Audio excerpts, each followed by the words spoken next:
മലപ്പുറം മമ്പാട് എളമ്പുഴയിൽ നാട്ടുകാർ കണ്ടത് പുലിയാണെന്ന സംശയത്തിൽ പിടികൂടുന്നതിനായി വനം വകുപ്പ് കൂട് സ്ഥാപിച്ചു.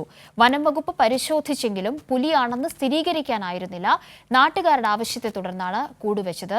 വാർത്തയുടെ വിവരങ്ങളുമായി KT സ്വാലിഹ് ഇപ്പോൾ ചേരുന്നുണ്ട്. സ്വാലിഹ്, നാട്ടുകാർക്ക് അങ്ങനെ ഒരു ആശങ്കയുള്ള സാഹചര്യത്തിൽ എന്തായാലും വനം വകുപ്പിന്റെ ഭാഗത്തു നിന്നും കൂട് സ്ഥാപിക്കുക എന്ന നടപടിയിലേക്ക് വളരെ പെട്ടെന്ന് തന്നെ കടന്നിട്ടുണ്ട്. സ്വാലിഹ്, ഇപ്പോൾ നാട്ടുകാരുടെ ആവശ്യത്തെ തുടർന്ന് കൂട് സ്ഥാപിക്കുക എന്ന നടപടിയിലേക്ക് വനം വകുപ്പ് കടന്നിരിക്കുന്നു. പക്ഷേ പുലിയാണ് എന്നതിന് സ്ഥിരീകരണമില്ല.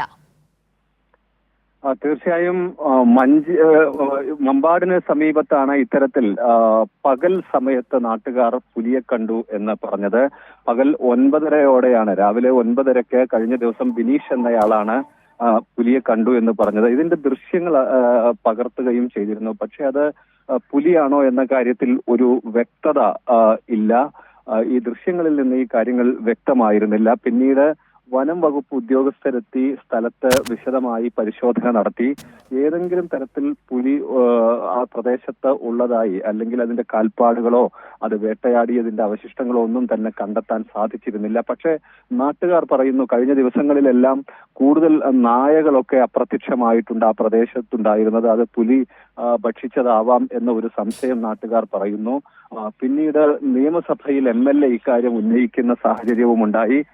തുടർന്നാണ് വനം വകുപ്പ് ഉദ്യോഗസ്ഥർ ഇപ്പോൾ സ്ഥലത്ത് കൂട് സ്ഥാപിച്ചിട്ടുള്ളത്. ഈ പുലിയെ പിടികൂടുന്നതിനായി കൂട് ഇന്നലെ ഉച്ചയോടെ സ്ഥാപിച്ചിട്ടുണ്ട്. ഇന്നലെ രാത്രിയൊന്നും പുലി ഇതിലകപ്പെട്ടിട്ടില്ല. ഏതെങ്കിലും തരത്തിൽ പുലി ഉണ്ടെങ്കിൽ അത് ഈ കൂട്ടിലേക്ക് കയറും, 2 ദിവസത്തിനകം കയറുമെന്നാണ് വനം വകുപ്പ് ഉദ്യോഗസ്ഥർ പറയുന്നത്. പ്രദേശത്ത് ജാഗ്രതാ നിർദ്ദേശം നാട്ടുകാർക്ക് നൽകിയിട്ടുമുണ്ട്. കാവ്യ. ശരി, KT സ്വാലിഹാണ് വിവരങ്ങൾ നൽകിയത്. ജാഗ്രതാ നിർദ്ദേശം നൽകിയിട്ടുണ്ട്, കൂട് സ്ഥാപിച്ചിട്ടുണ്ട്. പുലിയാണ് എന്ന സ്ഥിരീകരണമില്ല എങ്കിൽ കൂടിയും നാട്ടുകാരുടെ ആശങ്കയെ പൂർണ്ണമായും കണക്കിലെടുത്തുകൊണ്ടാണ് ഇപ്പോൾ വനം വകുപ്പ് ഇങ്ങനെയൊരു തീരുമാനത്തിലേക്ക് കടന്നിട്ടുള്ളത്. തെരച്ചിലും ഊർജിതമായി പുരോഗമിക്കുന്നുണ്ട്.